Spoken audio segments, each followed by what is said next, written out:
Hi viewers, welcome to Andhra Prabha. నేను రఘునందన్. పాకిస్తాన్ గురించి మరొక వార్త వచ్చింది. రాబోయే రోజుల్లో పాకిస్తాన్ ముక్కలవ్వబోతోంది అనే వార్త. ఇప్పటికే మనం ఈస్ట్ పాకిస్తాన్ ఇటు బంగ్లాదేశ్ రూపంలో ముక్కలవ్వడం మనం చూసాము. ఆ తర్వాత ఇప్పుడు ఇంకా లోపలనే ముక్కలయ్యే అవకాశాన్ని కనిపిస్తుంది. అయితే ఇది ఏ రకంగా అంటే అడ్మినిస్ట్రేషన్ పరంగా దీన్ని ముక్కలు చేసి ఆసిమ్ మునీర్ తన రాజ్యమేలుదాం, ఆల్రెడీ పరాక్రమవంతుడిగా మారిన ఆసిమ్ మునీర్ పరాకాష్ఠకు చేరి రాజ్యమేలుదాం ఇంకా అనే ఉద్దేశంతో ముక్కలు చేసే ప్రయత్నం చేస్తున్నాడు. ఒకటి కాదు, రెండు కాదు, ఆల్రెడీ ఉన్న 4టిని 12 లేదా 14 ముక్కలయ్యే అవకాశాలు ఇక్కడ కనబడుతున్నాయి. ఏమిటిది మరి? భారత్కి ఇది అనుకూలమా? ఏ రకంగా అనుకూలం?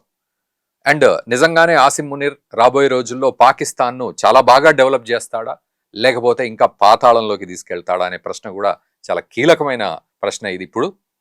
ఏం జరగబోతోంది, ఎందుకు ముక్కలవ్వబోతోంది పాకిస్తాన్ అనేది మనం మాట్లాడదాం. మనతో పాటు రిటైర్డ్ కల్నల్ వివి రావు గారు ఉన్నారు. వారిని అడిగి మరిన్ని విశేషాలు తెలుసుకుందాం. వివి రావు గారు, నమస్తే అండి. Welcome to Andhra Prabha. నమస్కారం.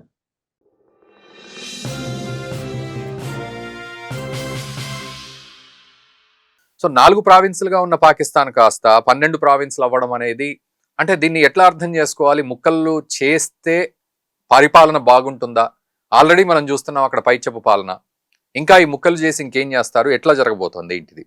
మనం పాకిస్తాన్ పరిస్థితి చూస్తే ఫస్ట్ ఆ దేశమే డివిజన్ మీద ఫామ్ అయిందండి. తర్వాత 1971లో ఒక 5th ప్రావిన్స్ ఈస్ట్ పాకిస్తాన్ అని, ఈస్ట్ బెంగాల్ అన్నది ఇంకో డివిజన్ అయింది.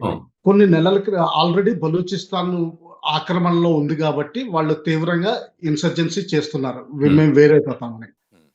టిపిపి అన్నది ఎంత తీవ్రంగా చేస్తుందంటే నార్త్ వెస్టర్న్ ఫ్రాంటియర్ ప్రావిన్స్ లో ఆఫ్ఘనిస్తాన్ లో షెల్టర్ తీసుకుని పాకిస్తాన్ లో మొత్తం షరియా రూల్ తీసుకొస్తామని వాళ్ళు ఫైట్ చేస్తున్నారు. వీళ్ళు ఎంతగా చిరాకు పడుతున్నారంటే పాక్ పాలకులు దాన్ని ఫిత్నా అల్ అన్న ఓ పార్టీ తోటి ఎప్పుడో మహమ్మద్ గారి టైంకి 4th జనరేషన్ టైంకి ఫిత్నా అల్ ఖవర్జీ అని చెప్పి దానికి పేరు పెట్టారు. అంటే స్ప్లింటర్ ఎక్స్ట్రీమిస్ట్ గ్రూప్ అని దాంట్లో లూజ్ గా చెప్పుకుంటే. ఇంకా మొన్న 14-15 రోజుల క్రితం రాజ్నాథ్ సింగ్ గారు మాట్లాడడంతో సింధు దేశంలో కూడా అంతకుముందు సైలెంట్ గా ఉన్న ఎంక్యూఎం ఇటువంటి పార్టీస్ అన్ని యాక్టివ్ అయ్యాయి. 2-3 రోజుల క్రితం రైట్స్ కూడా జరిగినట్టు రిపోర్ట్స్ వచ్చినాయి. అయితే ఇప్పుడు 27th amendment of Pakistan constitution, ఇది ఫస్ట్ థింగ్, వాళ్ళది 3rd కాన్స్టిట్యూషన్. 2nd అంటారు కానీ యాక్చువల్ గా చూస్తే ఏంటంటే 3rd కాన్స్టిట్యూషన్ అనుకోవాలి.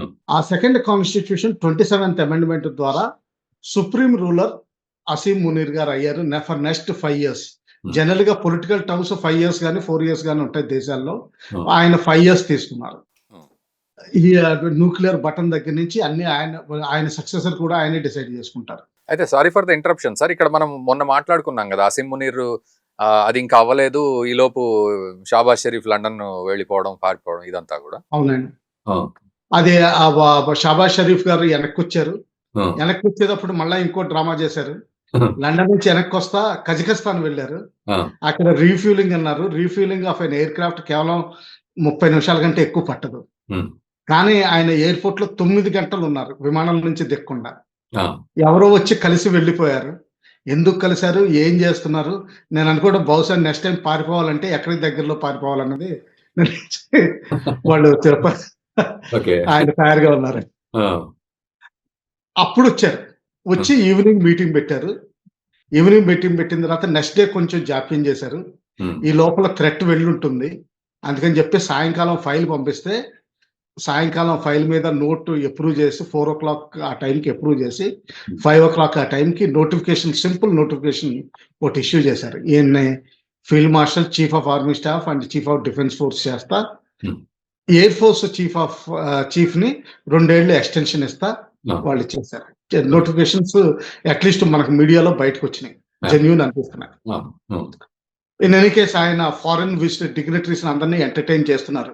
ఈ రోజు ఇండోనేషియా ప్రైమ్ మినిస్టర్ అక్కడ ఉన్నారు, ప్రైమ్ మినిస్టర్ ప్రెసిడెంట్, ఆయన కూడా వాళ్ళు ఎంటర్టైన్ చేస్తున్నారు. సో ఆ విధంగా ఏంటంటే ఆయన కన్సాలిడేట్ చేసుకున్నారు ఫుల్ పవర్.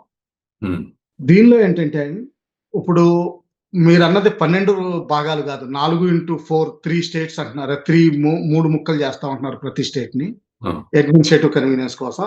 బహుశా నార్త్, సౌత్ అండ్ సెంట్రల్ గా ఉంటాయి ఈచ్. ఎందుకంటే దీనికి దానికి డెవలప్మెంట్ వ్యత్యాసాలు చాలా ఉన్నాయి. ఓకే. సింధులో అయితే సౌత్ బాగా డెవలప్డ్, నార్త్ బాగా డెవలప్డ్ అగ్రికల్చర్లో, హ్మ్. మధ్యలోది అంత డెవలప్డ్ కాదు. బలూచిస్తాన్లో అయితే సౌత్ ఇండస్ట్రియల్ ఏరియా, గ్యాస్, ఇటువంటి పోర్ట్, ఇటువంటి వాటిలో డెవలప్డ్, Hmm. నార్త్ ఎడ్యుకేషన్ లో డెవలప్డ్ క్వెట్టా కాబట్టి మధ్యలో అండర్ డెవలప్డ్. Hmm. ఇంకా పంజాబ్ అంటారా, అది ఇస్లామాబాద్ అన్నది నేను అనుకోవడం అది యూనియన్ టెరిటరీ కాన్సెప్ట్ లో టోటల్ గా state capital region, national capital region చేసేస్తారు దాన్ని. Hmm. ఇంకా ఇటేపు లాహోర్ సైడ్ ఒకటి సెంట్రల్ పోర్షన్, కేవలం మిగతా వాటికి ఈక్వల్ చూపించడానికి బహుశా చేయొచ్చు. Hmm. అయితే ఇంకో 2 రాష్ట్రాలు కూడా అయ్యే అవకాశాలు ఉంది. ఒకటి కాశ్మీర్లో, ఆక్రమిత కాశ్మీర్లో దక్షిణ ప్రాంతం, అది లాహోర్కి అనువుగా ఉన్నది. Hmm. ఇంకా తెలివిగా నన్ను అడిగితే, ఒకవేళ నేను పాకిస్తాన్ గవర్నమెంట్ కి అడ్వైజర్ గా ఉంటే మాత్రం దాన్ని తీసుకొచ్చి లాహోర్ డివిజన్ లో కలపమని చెప్పి, ఓకే. సో అంటే కాశ్మీర్ నే డివిజన్ చేస్తున్నట్టు. అలాగే బలూచిస్తాన్ గిల్గిట్ ని ఇంకో ప్రావిన్స్ ఆల్రెడీ చేశారు. Hmm. ఓ ప్రావిన్స్, అది ఇండిపెండెంట్ కాశ్మీర్ లో భాగం కింద ఈ 2 భాగాలు పిఓకేలో ఉన్నాయి. Hmm. సో వీటితో లెక్క పెట్టుకుంటే టోటల్ 14 అవుతాయి. ఓకే. ఇండిపెండెన్స్ తర్వాత, అదే పాకిస్తాన్ ఇండిపెండెన్స్ వచ్చిన తర్వాత, ఇండిపెండెన్స్ వచ్చినప్పుడు 9 నార్త్ వెస్టర్న్ ఫ్రాంటియర్ ప్రావిన్స్లు ఉండేవి. మనకి 7 ఈశాన్య రాష్ట్రాలు ఎలాగ ఉన్నాయో వాళ్ళకి 9 భాగాలు ఉండేవి. అన్ని ఇండిపెండెంట్, వాళ్ళ ట్రైబల్ జిర్గా, ట్రైబల్ లాస్ తోటి వీటితోటి ఉండేవి. Hmm. వాటిలన్నిటిని కంబైన్ చేసి నార్త్ వెస్టర్న్ ఫ్రాంటియర్ ప్రావిన్స్ అన్నారు. దాన్ని కూడా పేరు మార్చి ఖైబర్ పఖ్తూన్వా అన్నారు. Ah. ఇప్పుడు పొలిటికల్ గా కూడా నవాజ్ షరీఫ్ ఫ్యామిలీకి చాలా అడ్వాంటేజ్ వస్తుంది. సో ఎందుకంటే నార్త్ ఇది అయిన రోజుని నార్త్ సింధులో బిలావల్, అదే పిపిపి, ఎవరైతే బిలావల్ భుట్టో ఉన్నారో Oh. లేకపోతే జర్దారి ఉన్నారో వాళ్ళ కంట్రోల్ అక్కడికే మిగిలిపోతుంది. ఓకే. అలాగే ఇమ్రాన్ ఖాన్ గారికి maximum power north western frontier province లో ఉంది. ఓకే. వాళ్ళ ట్రైబ్ నియాజీ కూడా అక్కడే ఉంటుంది. అంటే ఖైబర్ పఖ్తూన్ఖా. వీళ్ళ వీళ్ళు ఆఫ్ఘనిస్తాన్ తోటి లూజ్ గా కనెక్టివిటీ ఎక్కువ ఉంటుంది అక్రాస్ దురంద లైన్. ఓకే. సో ఇదంతా వాళ్ళకి, ఆయనకి ఆ పలుకుబడి ఎక్కువ. Hmm. సో ఆయన పలుకుబడి కూడా తగ్గుతుంది. Hmm. అలాగే ఈ బలూచిస్తాన్ లో ఇన్సర్జెన్సీ నడుస్తుంది కాబట్టి సౌత్ ని ఆల్రెడీ అమెరికాకి పస్ని పోర్ట్ ఇస్తామన్నారు. Hmm. గ్వాదర్ పోర్ట్ చైనాకి ఇచ్చారు. కరాచీ పోర్ట్ దగ్గర 1000 చదరపు కిలోమీటర్లు టర్కీకి ఇస్తున్నారు. టర్కీ. Hmm. ఆల్రెడీ సైన్ అయిపోయింది, exclusive export import zone. Hmm. అలాగే సింధ్ ప్రాంతంలో, ఈ నదీ ప్రవాహ ప్రాంతంలో ఆయిల్ ఎక్స్ప్లోరేషన్, ఎందుకంటే మన ఇండియాలో సైడ్ మాత్రం ఆయిల్ దొరికింది. Oh. ఒక ఆల్రెడీ కెయిన్ అన్న కార్పొరేషన్ చేస్తుంది ఓకే. డ్రిల్లింగ్. అదే విధంగా అక్కడ దొరకచ్చన్న దాంతో టర్కీ తోటి ఒప్పందం కుదుర్చుకున్నారు వాళ్ళు. Ah. సో ఈ విధంగా ఏంటంటే ముందర ఫారినర్స్ కి కొంత ఏరియా ఇచ్చేయడం వీలైనంత వరకు, అలాగే ఈ స్టేట్స్ ని డివైడ్ చేయడం వల్ల సంఘీభావంతో బలూచిస్తాన్ కొంచెం దెబ్బతింటుంది, వాళ్ళ రెబల్స్ దెబ్బతింటారు. ఇది అంటే అలాగే ఎవరి ప్లానింగ్ సార్ ఇది? అడ్మినిస్ట్రేటివ్ ఇట్లా ఈ బ్రేక్ చేయడం అనేది ఎవరి ప్లానింగ్ కింద అర్థం చేసుకోవాలి? ఇది మునీర్ గారి ప్లాన్ 100%. ఓకే. ఇప్పుడు యాక్చువల్ గా డిఫాక్టో రూలర్ కింద ఆయనే చేస్తున్నారు. Hmm. ఆయనే దశావతారాలు ఎత్తారు. Hmm. ఎకనామిక్ అడ్వైజర్ లో చీఫ్ అడ్వైజర్ ఆయన chief of army staff, chief of defence forces, chief of strategic forces. Hmm. Imran Khan గారిని ట్రై చేసింది మిలిటరీ కోర్ట్స్ కాబట్టి ఈయనే ఆర్డర్స్ ఇస్తారు కాబట్టి చీఫ్ జస్టిస్ కూడా ఆయనే. Hmm. ఇంకా ఎలక్షన్స్ అప్పుడు మొత్తం ఆర్మీ డామినేట్ చేసి Hmm. ఇది చేస్తుంది కాబట్టి చీఫ్ ఎలక్టరల్ ఆఫీసర్ కూడా ఆయనే. అన్ని ఆల్ ఇన్ వన్ ఆయనే. All in one. Asim Ali. All in one. అదే తర్వాత ఫారిన్ కంట్రీస్ తోటి బిలావల్ ఫారిన్ మినిస్టర్ ఉన్నా గానీ అమెరికా వెళ్ళినప్పుడు మాత్రం షహబాజ్ షరీఫ్ తోటి బిలావల్ వెళ్ళరు, Hmm. మునీర్ గారు వెళ్తారు. అలాగే చైనా వెళ్ళినప్పుడు మునీర్ గారు వెళ్తారు. Hmm. అలాగే ఫారిన్ డిగ్నిటరీస్ వచ్చినప్పుడు బిలావల్ కలిసేది తక్కువ, Hmm. మునీర్ గారు కలిసేది ఎక్కువ. సో ఫారిన్ మినిస్టర్ కూడా ఆయనే, హోమ్ మినిస్టర్ ఆయనే, DGISPR నేషన్ బదులు పబ్లిక్ పిఆర్ఓ బదులు ఆయన ఇస్తున్నారు. మొన్న ఇంటర్వ్యూ ఇచ్చారు, Hmm. అందులో కూడా చాలా భయం కనిపిస్తోంది పాకిస్తాన్ డివిజన్ అయిపోతుందని. Hmm. సో అడ్మినిస్ట్రేటివ్ కన్వీనియన్స్ అన్నది ఎప్పుడో ప్లాన్ ఉండేది, ఓకే. కానీ ఆ ప్లాన్ ఇప్పుడు డిగప్ చేసి ఇప్పుడు ఇంప్లిమెంట్ చేయాలని చూస్తున్నారు. ఎందుకంటే దీనివల్ల సింధు దేశంలో MQM ప్రాబల్యం ఓన్లీ కరాచీకి లిమిట్ అయిపోతుంది. Oh. నార్త్ అగ్రికల్చర్ లో ఉంది కాబట్టి వాళ్ళు వేరుగా ఉండిపోతారు. Hmm. ఎలా తెలంగాణ ఆంధ్ర డివిజన్ ని కాంగ్రెస్ ఒకప్పుడు వాడుకుందని అందరూ చెప్తారు. హ్మ్. 10 సీట్ల కోసం. హ్మ్. ఆ ప అప్పుడు ఎమర్జెన్సీలో ఈవినింగ్ లైట్లు లేనప్పుడు, సీసీటీవీ లేనప్పుడు హ్మ్. వాయిస్ ఓట్ తోటి ఎలా చేశారో, క్లోజ్డ్. అలాగే 28th అమెండ్మెంట్ వాళ్ళు పాకిస్తాన్‌లో కూడా పాస్ చేస్తారు. అయితే కరెక్టే సార్. ఇప్పుడు 4 కాస్త 14 అవుతాయంటున్నారు. సో, ఎక్కడికక్కడ బ్రేకప్ జేస్తారు. మీరన్నట్టు ఒక డెవలప్డ్ ఏరియాని ఒకవైపు, రూరల్ ఏరియాని ఇంకోవైపు, లేకపోతే స్ట్రాటజిక్‌గా ఇదంతా చేసినప్పటికీ అడ్మినిస్ట్రేటివ్ పరంగా, బట్ జాగ్రఫికల్‌గా చూసినా, లేకపోతే సివిల్ అంటే పబ్లిక్ పరంగా జూసినా గూడా, ఇది ఇంకా డ్రాస్టిక్ చేంజెస్‌కి వెళ్ళిపోయి, ఒకవేళ ఏమైనా తేడా కొట్టిందంటే బూమరాంగ్ అయ్యే అవకాశాలుంటాయి గదా! 100% బూమరాంగ్ అవుతుందని as an Indian I feel. Okay.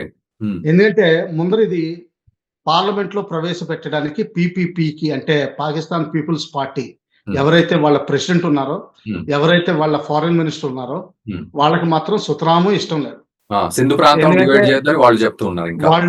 వాళ్ళకున్న 3000 ఎకరాలతో పాటు నార్థర్న్ సింధ్ ప్రాంతంలోకి పర్మిట్ అయిపోతారండి. అవును. అందుకని వాళ్ళకి అసలు ఇష్టం లేదు. హ్మ్. అయితే నవాజ్ షరీఫ్ వాళ్ళకి మాత్రం చాలా సంతోషంగా ఉంది. హ్మ్. ఏందంటే పాకిస్తాన్ పంజాబ్‌లో లాహోర్ ఏరియాలో కూతురొచ్చేస్తుంది. హ్మ్. తర్వాత ఇక్కడ షహబాజ్ షరీఫ్ గారు ఉంటారు. హ్మ్. సో, మొత్తం ఫ్యామిలీని మొత్తం ఇండస్ట్రియల్లీ డెవలప్డ్, ఎకనామికల్లీ డెవలప్డ్ అన్ని విధాల education Vaisu, health care Vaisu అన్నీ బాగా ఉన్న ఏరియా మొత్తం నవాజ్ షరీఫ్ గారి ఫ్యామిలీ చేతుల్లో ఉంటుంది. వచ్చేస్తుంది. ఆ! ఒకేళ ఇండియాని కౌంటర్ చేయడానికి ఏదైనా సరే ఈ జమ్మూ కాశ్మీర్‌లో కొంచెం పోర్షన్‌ని అంటే కోట్లీ ఏరియాని వీటిల్ని నౌషర్ ఏరియాస్‌ని హ్మ్. ఒకవేళ లాహోర్‌కి దగ్గరలో ఉన్నందుకు గాను లాహోర్ ఏరియాలో కలిపితే మాత్రం వీళ్ళంతా Rajput Muslims basically. Hmm. Rajput and Chaudhary Muslims. Hmm. Basically Lahore culture తోటి కుదిరిపోతుంది. ఆ! అలాగే ఇంకోటి ఏమవుతుందంటే అండి, ఇమ్రాన్ ఖాన్ గారికి ప్రస్తుతం సపోర్ట్ లాహోర్‌లో కూడా ఎక్కువుంది. ఆయన నివాసం ఉండేది లాహోర్‌లోనే. సో, ఆ విధంగా ఆయన్ని కౌంటర్ చేయడానికి కూడా వీలు పడుతుంది. సో, ఇలా కౌంటర్ చేయడం వల్ల ఏమవుతుందంటే అండి, ప్రొవిన్షియల్‌గా చిన్న చిన్న పార్టీస్ పుట్టుకొస్తాయి. హ్మ్. ఇది రాజనీతితోటి కూడిన డివిజన్ యాక్చువల్‌గా అడ్మినిస్ట్రేటివ్ కంటే, కన్వీనియన్స్ కంటే. హ్మ్. ఈ చిన్న పార్టీలు పుట్టుకొచ్చినప్పుడు ఇమ్రాన్ ఖాన్ గారికి ఎవరికైతే ఇప్పుడు చాలా ప్రాముఖ్యత ఉందో, ఆయనకి ఎక్కువ సీట్లున్నాయో సెనేట్‌లో అవన్నీ తగ్గిపోతాయి. అయితే గవర్నెన్స్ చేద్దాము అద్భుతంగా అని వీటిని డివిజన్ చేసి, బైఫర్కేట్ చేసేసి, చిన్న చిన్న ప్రాంతాలుగా గవర్నెన్స్ చక్కగా చేయొచ్చు అనేది వాళ్ళొక వర్షన్ చెప్తూ ఉన్నారు. బట్ అసలు ఉన్న పరిస్థితులే చక్కగా లేనప్పుడు ఇంకా బైఫర్కేట్ చేసి, ఇంకా గవర్నెన్స్ చేద్దాం అనుకోవడం పూర్తిగా ఒక పైచెప్పు పనిలాగే కనబడుతోంది అనేది ఇప్పుడు మీరు ఈవెన్ మీరు కూడా ఏకీభవిస్తున్న సందర్భం. సో మరి ఎందుకు ఆసిమ్ మునీర్ ఇలాంటి తప్పటడుగు వేస్తున్న పరిస్థితి? మనం అంటే ఇప్పుడు కార్పొరేట్ సెక్టర్‌లో రెడ్ హ్యాట్ డిస్కషన్ అంటారు. ఓకే. అంటే ఏంటంటే మనం వాళ్ళ ప్లేస్‌లో కూర్చొని ఆలోచిస్తే ఎలా జరుగుతుంది. ఆయన అభిప్రాయం అంటే ఇప్పుడు మన అసీం మునీర్ గారు చైర్‌లో కూర్చుంటే ఆలోచిస్తే ఆయన అభిప్రాయం ఏంటంటే, ఈ సింధు దేశం వేరవ్వదు. బెలూచిస్తాన్ నేను ఎలాగా అణిచివేయగలుగుతాను. వాళ్ళకి తక్కువ పాపులేషన్ ఉంది. 3 భాగాలు అవ్వడం వల్ల ఎవరైతే బలూచిస్తాన్ మూవ్‌మెంట్ ఉందో, భుక్తి గారి ఆర్గనైజేషన్ ఉందో, భుక్తి గారికి మెయిన్‌గా సెంట్రల్ అండ్ నార్త్‌లో పవర్ ఎక్కువ. సౌత్‌లో ఉండదు ఆయనకి. హ్మ్. అక్కడ కూడా ట్రైబ్స్ చాలా ఉన్నాయి. సౌత్‌లో కొంచెం హిందూయిజం ఎక్కువ. హ్మ్. గ్వాదర్, పస్ని ఏరియాస్‌లో హిందూయిజం ఎక్కువ. ఇప్పటికి కూడా ఒక దేవి ఇంకా చాలా ప్రాముఖ్యతగా సెలబ్రేట్ చేస్తారు ఈ రోజున కూడా. సో, అటువంటి ఏరియాస్ వీళ్ళకి డివిజన్ అయిపోతుంది అన్న ఆయన అభిప్రాయం. హ్మ్. తర్వాత అందులో ఏంటంటే చిన్న చిన్న లీడర్స్‌ని కొనేయొచ్చు. హ్మ్. ఒక 20,00,00,000 ఇచ్చి, 30,00,00,000 ఇచ్చి వాళ్ళ లాయల్టీ కొనేసే అవకాశం ఉంది. లేపోతే జంపింగ్ జేయొచ్చు. ఒకవేళ మెజారిటీ ఒక పర్టిక్యులర్ పార్టీకొచ్చినా గాని, ఈ చిన్న దాంట్లో మిమ్మల్ని చీఫ్ మినిస్టర్ చేసేస్తాను. ఓకే. ఇప్పుడు అయింది గదండీ! పంజాబ్‌లో ఒకటే స్టేటు ఒక చిన్న పార్టీకి హ్మ్. పవరుంది. హ్మ్. ఇప్పుడు నిన్న వ వే ఒక పాపులర్ కాంగ్రెస్ లీడర్ బయటకి వెళ్ళిపోయారు. ఎక్స్‌పెల్ అయిపోయారు. హ్మ్. ఆయన నా ఉద్దేశంలో ఏంటంటే సెపరేట్ పార్టీ పెడతారు. ఓకే. సో, ఇప్పుడు పంజాబ్ ఏంటంటే 3, 4 పార్టీలయిపోతాయి. హ్మ్. అది బీజేపీకి, అకాలీదళకి అడ్వాంటేజ్. ఆ విధంగా చూసుకోండి. ఆ! బట్ ఇక్కడ స్ట్రాటజికల్‌గా మనకు అంటే భారత్‌కి దీన్ని సంబంధించి ఏమైనా ఉండే పరిస్థితి ఉంటుందా? అడ్వాంటేజెస్? ఎందుకంటే సింధు ప్రాంతం గురించి కాస్త ఆయన ఫోకస్ చేశారు రాజ్‌నాథ్ సింగ్ గారు మీరన్నట్లుగా. సో, ఇట్లా గనక ఫోకస్ చేస్తే పీఓజేకే గాని వీట్లల్లో స్ట్రాటజికల్‌గా ఏమైనా మనకుంటుందా అడ్వాంటేజ్? కొంతవరకు ఉంటుందండి. ఎందుకంటే మనం గిల్గిట్ బాల్టిస్తాన్ తీసుకున్నాం అనుకోండి. అది హ్మ్. Tribal area. హ్మ్. తర్వాత చాలా స్పార్స్ పాపులేషన్ ఉంటుంది. కాకపోతే అందులో ఏంటంటే చైనా ఒకటే ప్రాబ్లం ఉంది. ఆ రోడ్డు తప్పితే గాని, ఆ రోడ్ లేకపోతే మనం గిల్గిట్ బాల్టిస్తాన్ తీసుకోవడం చాలా ఈజీ. ఓకే. ఈ లాహోర్‌కి ఉన్న దగ్గరలో ఉన్న ప్రాంతాలు మనం తీసుకోవడం చాలా కష్టం అవుతుంది. హ్మ్. తీసుకున్నా గాని యాంటీ ఇండియన్ సెంటిమెంట్స్ ఎప్పుడు పెర్పెచువల్‌గా ఉండిపోతాయి. వీళ్ళందరూ అప్పర్ కాస్ట్ ముస్లిమ్స్. ఓకే. ఆ విధంగా ఎప్పుడు వాళ్ళు బ బ కాశ్మీరీ బ్రాహ్మిన్స్‌ని అణిచేస్తారు. షేక్ అబ్దుల్లా ఎప్పుడు పవర్‌లో ఉండరు. సారీ, వాళ్ళ ఫ్యామిలీ ఎప్పుడు పవర్‌లోకి రాదింకా. ఫరూక్ అబ్దుల్లా, ఒమర్ అబ్దుల్లా వీళ్ళంతా దిగిపోవాల్సొస్తుంది. అలాగే మెహబూబా ముఫ్తీ కూడా దిగిపోవాల్సొస్తుంది. వీళ్ళు ఒకవేళ పీఓకే మన ఈ కాశ్మీర్‌లో జాయిన్ చేసిన తర్వాత కంబైన్డ్ ఎలక్షన్స్ పెడితే chief minister will be from Kotli or Naushera. Okay. So, ఆ విధంగా ఏంటంటే మనం ఎక్కువ ప్రయత్నం చేయాల్సొస్తుంది. మనకి మోటివేట్ చేయడానికి. ఈ ఎవరైతే పార్టీస్ ఇన్సర్జెన్సీ చేయాలనుకుంటున్నాయో వాళ్ళకి ఇది ఉంటుంది. కానీ ఓవరాల్ ఏంటంటే వినాశకాలే విపరీత బుద్ధి అన్నట్టుగా ఈ ప్రయత్నం కనిపిస్తుంది నాకు. ఓకే. అంటే ఓవరాల్‌గా సార్, అంటే మీరన్నట్టు ఇప్పుడు వినాశకాల విపరీత బుద్ధి అని. అంటే అది ఎటు దారి తీస్తుంది? ఎటువంటి ఉపద్రవానికి దారి తీస్తుంది పాకిస్తాన్‌లో ఇలా ముక్కలు చేయడం వల్ల? ఫస్ట్ థింగ్ నాకేమనిపిస్తుందంటే అండి, ఇమ్రాన్ ఖాన్ గారు పీపీపీ కలుస్తాయి. ఆ! ఓకే. వాళ్ళు కలిసి నవాజ్ షరీఫ్‌కి అపోజిట్ అవ్వడం వల్ల 2 పార్టీస్ కింద 2 గ్రూప్స్ కింద పోలరైజేషన్ అయిపోతుంది. ఓకే. తర్వాత మునీర్ గారికి ఇంకా రెసిస్టెన్స్ ఇంకా పెరుగుతుంది. ఇప్పటి వరకు లేనిది ఈ సింధ్ ప్రాంతంలో, నార్థర్న్ సింధ్ ప్రాంతంలో కూడా రెసిస్టెన్స్ పెరుగుతుంది. ఎందుకంటే భుట్టో గారికి మాత్రం వాళ్ళది సొంత రాజ్యం అనుకుంటారు అది. మాక్సిమం ల్యాండ్ హోల్డింగ్ ఆయనది ఫ్యామిలీదే ఉంది లర్కానాలో. సో ఆయన ఏంటంటే దాదాపు ఆయన జమీందారు కిందే లెక్క. ఆయన చెప్పిందే చెల్లుతుంది. సో ఆ విధంగా ఏంటంటే రాను ఒక 5 ఒకవేళ 28th అమెండ్మెంట్ నెక్స్ట్ 1 మంత్‌లో పాస్ అయితే మాత్రం 5 సంవత్సరాల్లో మనకే అడ్వాంటేజ్ కింద ఉంటుంది overall in the long run. ఎందుకంటే డెవలప్‌మెంట్ అయితే అయ్యే అవకాశం కనిపించట్లేదు పాకిస్తాన్‌లో. ముందర వాళ్ళ దగ్గర మనీ లేదు. తర్వాత ఈ aristocracy, upper class and lower class ఉండడం వల్ల మిడిల్ క్లాస్ లేదు వాళ్ళకి. ఒకవేళ డెవలప్ అయితే ఇప్పటికే అయ్యేది కదా! అయ్యేది. ఆ డెవలప్‌మెంట్ అయ్యే అవకాశం కనిపించట్లేదు. ఓకే. సో ఎప్పుడు జరిగే అవకాశం ఉంది సార్ ఇప్పుడు ఈ స్ప్లిట్ అనేది? నిన్న వాళ్ళ పాకిస్తాన్ కమ్యూనికేషన్ మినిస్టర్ అంటే ఆయన అఫీషియల్‌గా ఒక మీటింగ్‌లో చెప్పడం జరిగింది. తర్వాత ఇది 28th అమెండ్మెంట్ అని కూడా చెప్పడం జరుగుతుంది. ఓకే. అంటే బహుశా నెక్స్ట్ 1 మంత్‌లో ఈ బిల్లు వాళ్ళ సెనేట్‌లో నేషనల్ అసెంబ్లీ అంటారు వాళ్ళు. ఆ నేషనల్ అసెంబ్లీలో ప్రవేశపెట్టే అవకాశాలు చాలా ఉన్నాయి. Right sir. Thank you very much V V Rao గారు. ఈ అంశంపై మాకు పూర్తి అవగాహన కల్పించినందుకు. Thank you very much sir. నమస్కారం. సో వ్యూవర్స్, మొత్తానికి పాకిస్తాన్ అయితే ఏదో రకంగా వాళ్ళకు వాళ్ళే స్ట్రాటజికల్‌గా ముక్కలు చేసుకునే పరిస్థితి కనబడుతోంది. డెవలప్‌మెంట్‌తో మేము ముందుకెళ్తాము, డెవలప్ చేస్తాము, చిన్నగా చేస్తే ప్రాంతాలని మేము డెవలప్ చేసుకోవచ్చు అని వాళ్ళు చెప్తున్న మాట. కానీ నిజంగా డెవలప్ చేయాలనుకుంటే ఈ పాటికే పాకిస్తాన్ డెవలప్ అయ్యేది కదా! అక్కడ దరిద్రమైన పరిస్థితులు ఉండకపోయేది కదా! ఆల్రెడీ అడుక్కుంటున్న పాకిస్తాన్ ఇంకా బైఫర్కేట్ అయితే ఎలా ఉండబోతోంది పరిస్థితి అనేది మీరు కామెంట్ చేయండి. ఈ వీడియోని దయచేసి మన మిత్రులకు కూడా తప్పకుండా షేర్ చేయండి. అండ్ ఇప్పటివరకు సబ్స్క్రైబ్ చేయని వాళ్ళు మీరు సబ్స్క్రైబ్ చేయండి. ఇలాంటి మరిన్ని వీడియోస్ మీకు అందిస్తూ ఉంటాం. Thank you very much.